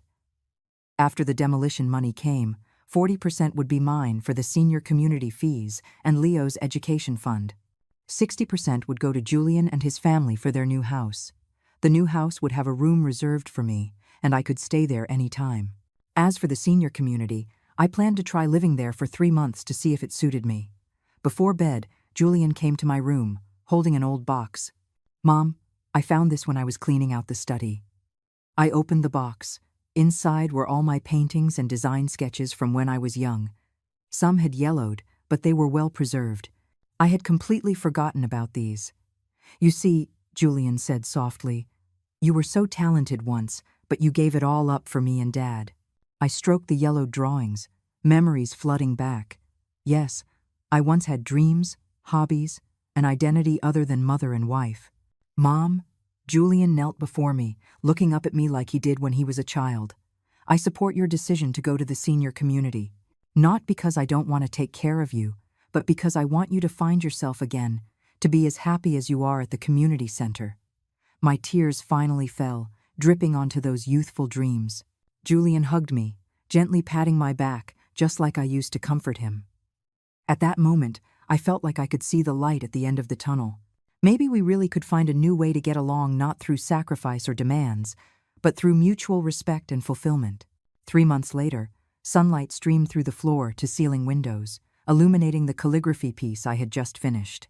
The 4 large characters, spring blossoms, autumn fruits, stretched across the paper, the ink still wet, glistening in the Sunday Mrs. Chen. "This piece is magnificent, Mr. Peterson stood beside me, full of praise. "Your brushwork is becoming more and more steady." I put down my brush and flexed my right wrist. After continuous physical therapy, my right hand had recovered 80% of its function. Writing and painting were no longer a problem. "Let's use this one for next week's community exhibition," I said with a smile. "Excellent." Mr. Peterson helped me roll up the paper. "By the way, for tomorrow's intergenerational communication event, is your son confirmed to attend?" I nodded. "He said he would come." 3 months ago, I had moved into this high-end senior living community. Although Julian had accepted my decision, he was clearly reluctant. He had brought Leo to visit me a few times during this period, always in a hurry. Clara had only come once. I knew they were still adjusting to this new way of living. "Take it slow," Mr. Peterson said, as if reading my mind. "It takes time to mend family rifts." As we were speaking, my phone rang. It was a message from Julian. "Mom, what time does the event start tomorrow?" I took a half day off. I replied with the time, a flicker of anticipation in my heart.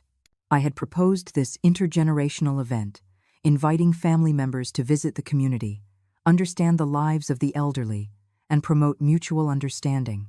Many residents' children had agreed to come, but I was most concerned about Julian's attitude. The next morning, the activity center was decorated warmly and grandly. The walls were adorned with residents' calligraphy and paintings, and long tables were set with pastries and fruit. As one of the event organizers, I arrived early to help. At 10 o'clock, the family members began to arrive. Pat's son came with his grandson. Another resident's daughter came, pushing her father in a wheelchair. I kept looking towards the entrance, searching for Julian. "Don't be nervous," Pat patted my shoulder. "Your son will come." Sure enough, around 10:30, Julian appeared at the entrance alone, wearing a casual suit and holding a bouquet of flowers. I went to greet him. He handed me the flowers somewhat shyly. "There was traffic. It's okay. I'm glad you came." I took the flowers and showed him around the event. Julian looked around curiously, the calligraphy display, the handicraft booth, the wall of activity photos. His gaze lingered for a long time on my calligraphy work. "Mom, did you really write this?" He pointed to the harmony in the family piece, his voice filled with disbelief. "Of course," I said proudly. "Mr. Peterson says I have a talent for it." Julian shook his head and smiled. "In my memory, you only knew how to do housework and take care of Leo. I never knew. People have many sides, don't they?" I said softly. "Just like you are not only Clara's husband, Leo's father, and a manager at your company, but also my son." Julian nodded thoughtfully. After the event officially began, I went on stage as a representative to speak about my life in the senior community, the calligraphy class, the tea parties, the fitness courses, and how these activities helped me rediscover my self-worth. In the audience, I saw Julian listening intently, his expression softening. Many children think that bringing their parents to live with them is the definition of filial piety, I continued. But sometimes, a little distance and independent space can actually make family relationships healthier. Here, I am not only a mother and grandmother, but also Eleanor, a student in the calligraphy class, an organizer of community events.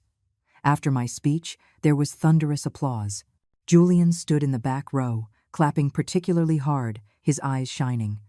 During the free time, he took the initiative to find Mr. Peterson and ask about my calligraphy studies, chatted with Pat to learn about my daily life, and even tried the desserts from the community cafeteria, saying they were better than the cafe downstairs from his office. "Mom," he said, holding my hand after the event, "can I see your room?" I took him to my little apartment, a one-bedroom, not large but with great lighting. The walls were decorated with my calligraphy. My desk was set up with art supplies, and the balcony had a few potted plants. "This is really nice." Julian looked around, his tone sincere. "Much better than I imagined. Do you like it?" I asked. "I do," he nodded. "I can tell you're very happy here." We sat down at the small dining table. I brewed a pot of tea. Julian took a file folder out of his bag. "Mom, the demolition money came through yesterday. As we agreed, this is your share." I took the file. It contained the bank transfer receipt and a copy of the new property deed. The new house was registered in all three of our names, with a room reserved for me as promised. "Clara wanted to bring it over herself," Julian said, a little embarrassed, "but she had to work late. I knew it was an excuse, but didn't expose it. Please thank her for me." Julian took a sip of tea and suddenly said, "Mom, I've thought a lot these past 3 months. Seeing you so happy here, I feel both happy and guilty." "Why guilty?" "Because I never thought about what you needed." He looked down. "I only knew how to take from you help with the baby, do the housework, but I forgot that you have your own life and dreams." I patted his hand. "It's not too late to know now." "Mom?" Julian looked up, his eyes red. "Can I see that growth album? The one you made for me?" I took the album from the bookshelf and handed it to him. Julian flipped through it page by page, from his birth to his first month, from his first steps to his first day of school. Next to each photo was neatly written the date and a fun anecdote. When he reached the last few pages, Julian suddenly froze. There were a few photos he had no memory of. At his college graduation, I stood beside him, smiling radiantly. On his wedding day, Arthur and I posed with him, tears in our eyes. When Leo was born, I held the newborn, my face full of happiness. "These were all important moments in your life," I said softly. "I've always treasured them." Julian's tears finally fell, dripping onto the photos. "Mom, I was wrong. I was so wrong." I hugged him, patting his back gently like I did when he was a child. "It's okay, son. It's okay." That afternoon, we talked for a long time about funny stories of Arthur, about why I had moved in with them in the first place, about his feelings of being overwhelmed by work and family. The 3-hour conversation was more in-depth than all our communication over the past 3 years. Before he left, Julian hugged me tightly. "Mom, I'll bring Leo to see you next week. Can Clara come too?" "Of course," I smiled. "I'll teach Leo to write with a brush." After seeing Julian off, I returned to my desk, opened my journal, and wrote down my feelings from the day. Julian came to the event today. He's changed. He's starting to truly see me. At 68, my life seems to have just begun. I have something I love, my own space, and a family I can see any time. It turns out that old age isn't about waiting to be taken care of, but about rediscovering your own worth. Closing my journal, I looked out the window. The sun was setting, casting a golden glow on the community garden. A few elderly residents were strolling and chatting, their laughter carried on the wind. I picked up my brush and wrote 4 large characters on a fresh sheet of paper. "Free